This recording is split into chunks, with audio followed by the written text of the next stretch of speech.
I think that one policy that is going to have long-lasting effects and has been ignored over the past week was Donald Trump's decision to withhold about $900 million of military aid to Pakistan, or Pakistan, as they say it there.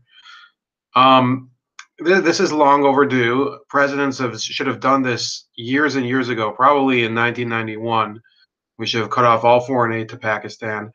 But as I'll try to explain briefly later, all foreign aid should be dispensed with as a policy. And President Trump has made a step in the right direction.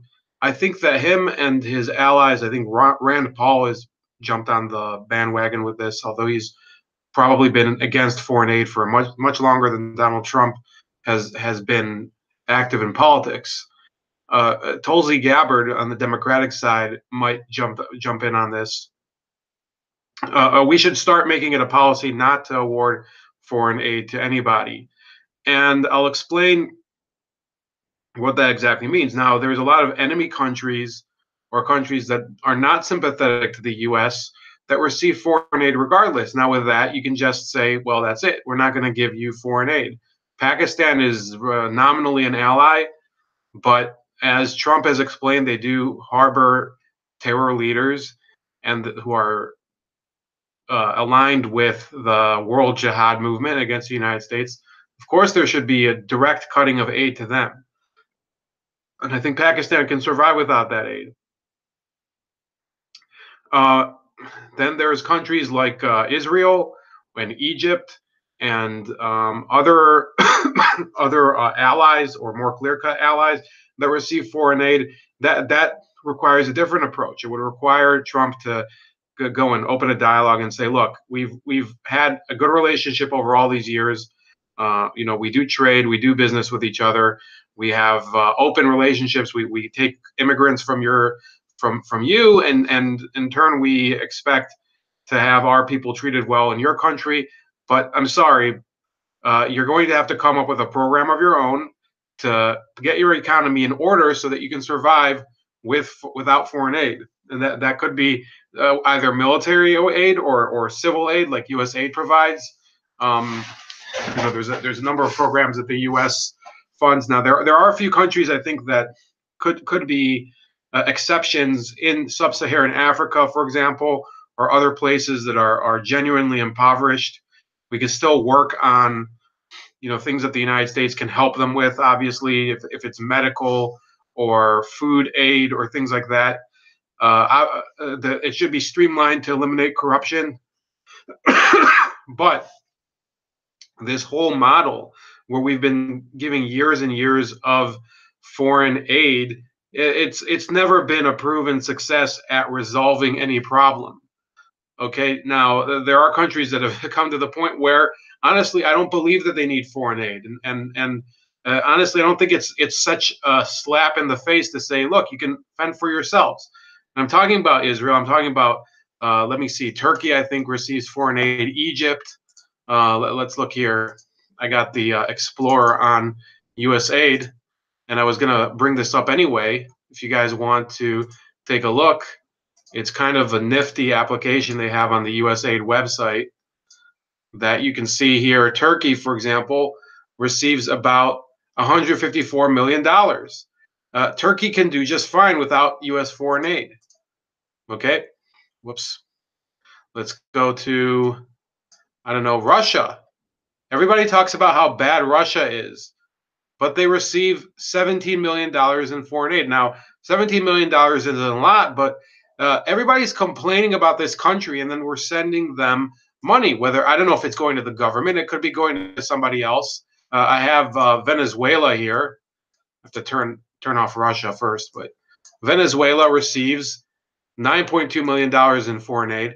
They should be getting zero. A lot of these countries should be getting zero. You have Myanmar, okay, a country that's definitely been up to no good over the years. I think they've improved slightly recently. They receive $174 million in foreign aid. And along with Pakistan, we're funding their rival, India, to the tune of $180 million. India is a massive country with a Its economy is exploding right now. Why do they need our foreign aid for anything? They don't need it. You have China, which we're in debt to. They're receiving $42 million in foreign aid, and I could go on, and it wouldn't matter. But because each of these countries, I'm not trying to say that we should, get into fisticuffs with the entire world. But if you look at the U.S. foreign aid budgets, it's just been, roughly the same over the years. What's it yielded us? Okay, there's the U.S. Agency for International Development, USAID. During the Obama administration, their budget fluctuated between 2009 and 2014 between 16.2 and 17.8 billion dollars a year. And what did it get us? Did we become more beloved by the international community? Not really. In fact, you could say that our stock around the world kind of went down.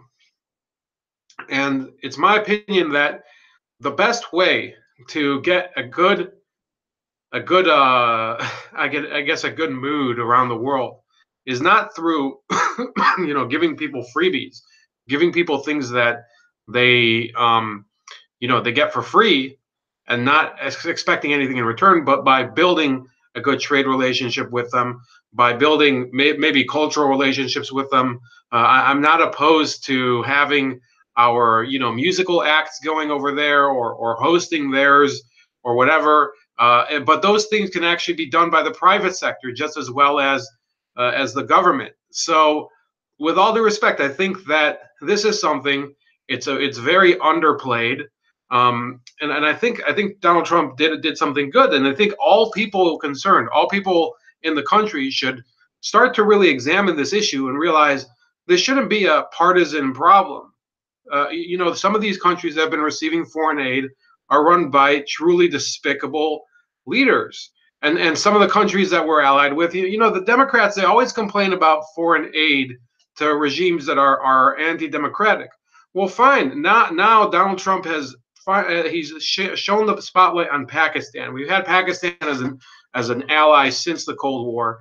They were part of the Central Treaty Organization, which was the South Asian equivalent of NATO during the Cold War. But the Cold War has been over for years. And in fact, I just read here that in 1992, or what was it, in 1989, Benazir Bhutto, the late female prime minister of Pakistan, made a quick visit in the U.S., asking the U.S. to stop financing the Afghan Mujahideen to President George H.W. Bush, which she marked America's Frankenstein. This was followed by Nawaz Sharif, who visited the U.S. in 1990, but the U.S. gave a cold shoulder to Pakistan, asking Pakistan to stop developing the nuclear deterrence. So apparently, this is according to Newsweek in 2001. Bhutto was warning about U.S. aid, which was going to the Afghan Mujahideen, which eventually helped Al Qaeda get on its feet. The Pakistanis were warning of that back then, and yet we continued to give all that money to these people, and now Pakistan's become infected with the Mujahideen disorder. It's really that's how blowback starts. We can get rid of it, and the sooner we get rid of that policy, the better our relationships will be with a lot of these countries. I don't know about Pakistan, but by the way, we've been funding Pakistan and its enemy India with these foreign aid budgets. It's time to stop it. It's time to get real, defund the Palestinian Authority. We'll come to an arrangement. The Israelis defund their foreign aid budget. I mean, they can probably get along without it. No offense, guys, but it's time to switch paradigms. So let me know what your thoughts are about that. Have a great Sunday. We'll probably talk a little later. And subscribe to my channel if you're not subscribed yet.